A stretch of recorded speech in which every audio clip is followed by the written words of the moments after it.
पर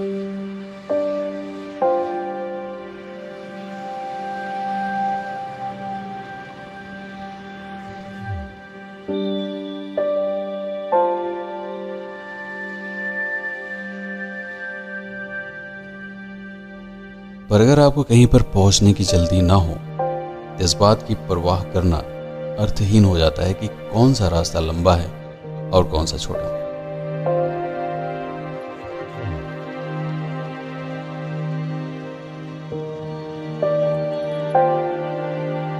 आप हमेशा उस रास्ते को चुनते हैं जो ज्यादा रोमांच पैदा करे, जो आपकी भावनाओं को चरम तक ले जाए।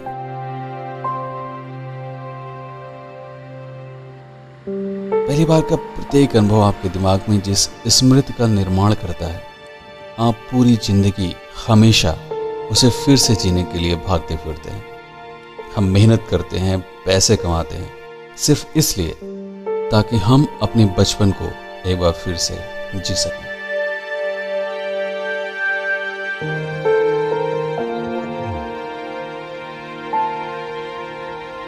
इन वीरान रास्तों पर गुजरते हुए इक्का दुक्का गाड़ियां जब आपको क्रॉस करते हुए पीछे निकल जाती हैं, मन में तरह तरह के ख्याल आने लगते हैं।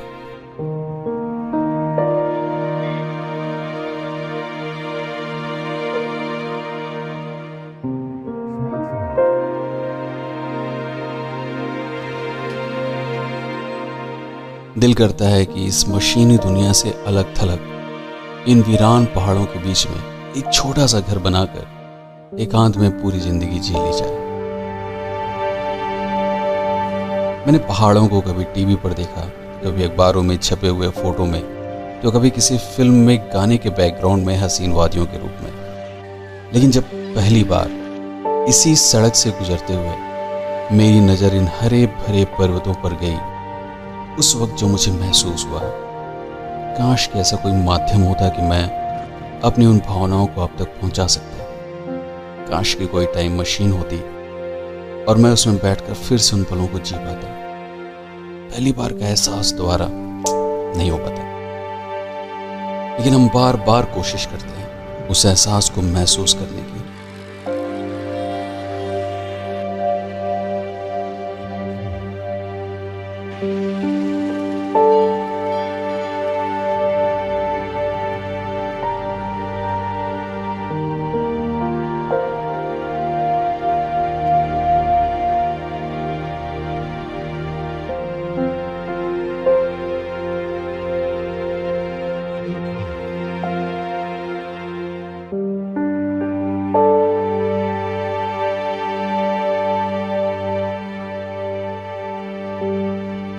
और देखिए समय कितनी तेजी से गुजरता है। बातों बातों में हम लोग हनुमान धारा तक जाने के लिए उस तिराहे पर आ जाते हैं जिसका एक मोड़ आपको हनुमान धारा तक ले जाता है, लेकिन उसके बाद आप सीढ़ियों के द्वारा ऊपर पहुंचते हैं। इससे मैं कई बार जा चुका हूँ। गूगल मैप पर जब मैंने ढूंढा तब एक नए रास्ते के बारे में पता चला। सोचा क्यों ना इसे भी आजमा लिया जाए।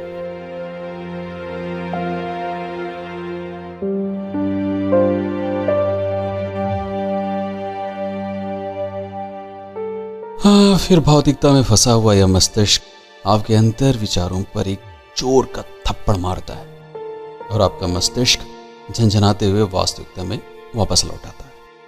तब आपको पहली बार बंधनों का एहसास होता है, परिवार का बंधन, समाज का बंधन। और मैं आप लोगों के लिए वीडियो बनाता हूँ, यह भी तो एक बंधन ही है। फिर दिमाग में एक अंतिम विचार जन्म लेता है कि जब तक शरीर स्वस्थ है, हाथ पैर चल रहे हैं, दिमाग सोच पा रहा है, आंखें देख पा रही हैं, तब तक क्यों ना कुछ ऐसा रच लिया जाए जो पूरी जिंदगी, विशेष रूप से वृद्धावस्था के दौरान, यानी जब हम बूढ़े हो चुके होंगे, आपको फिर से इन स्मृतियों की याद दिलाता रहे। सच कहूं तो यह वीडियो मैं आपके लिए नहीं बल्कि अपने लिए बना रहा हूं, ताकि आज से 30-40 साल बाद जब मैं किसी हॉस्पिटल के बेड पर लेटा रहूं, तब इन दृश्यों को दोबारा देखकर फिर से इन पलों को जी सकूं।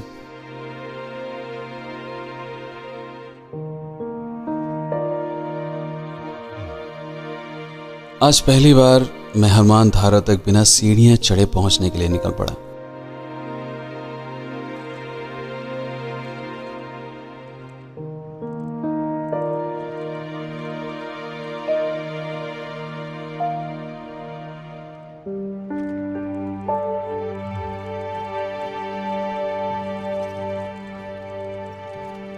बीच में लगा कि मैंने गलती कर दी, क्योंकि पत्थरों से बनी हुई पगडंडियां मेरी हिम्मत को तोड़ रही थी, मुझे डरा रही थी।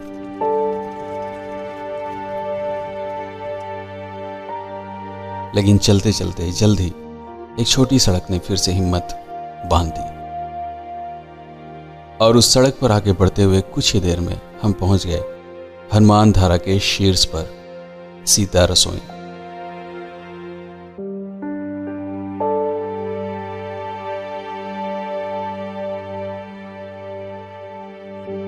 यहां आने के बाद नीचे का दृश्य देखकर मंत्र मुग्ध हो जाना स्वाभाविक है।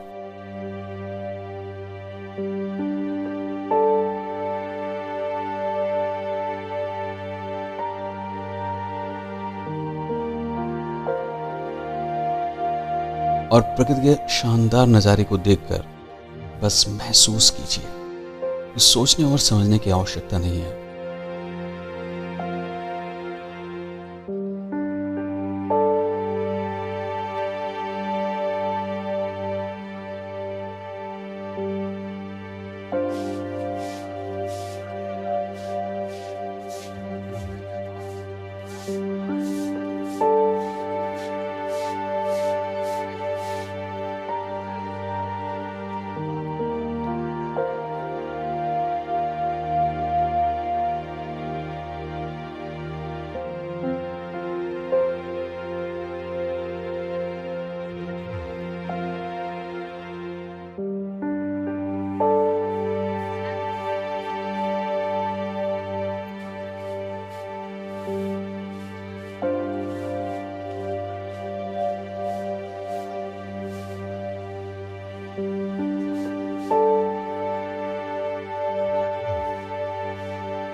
अब मैं अपने शब्दों को विराम देता हूं, और मैं चाहता हूं कि आप भी घर बैठे बैठे हनुमान धारा के दर्शन कर लीजिए।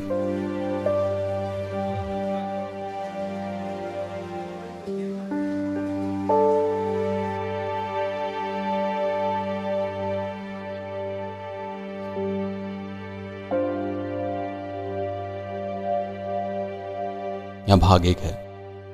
भाग दो बनाने के लिए मुझे पूरी रात किसी होटल में गुजारना पड़ेगा। कल सुबह होते ही हम चित्रकूट के दर्शन के लिए निकल पड़ेंगे। उसमें रामघाट, सती अनसुईया, गुप्त गोदावरी, कामतानाथ पहाड़ी की परिक्रमा व लक्ष्मण पहाड़ी के साथ चित्रकूट के प्रमुख स्थलों का विस्तृत भ्रमण कराऊंगा। तब तक के लिए जय विश्व, जय भारत।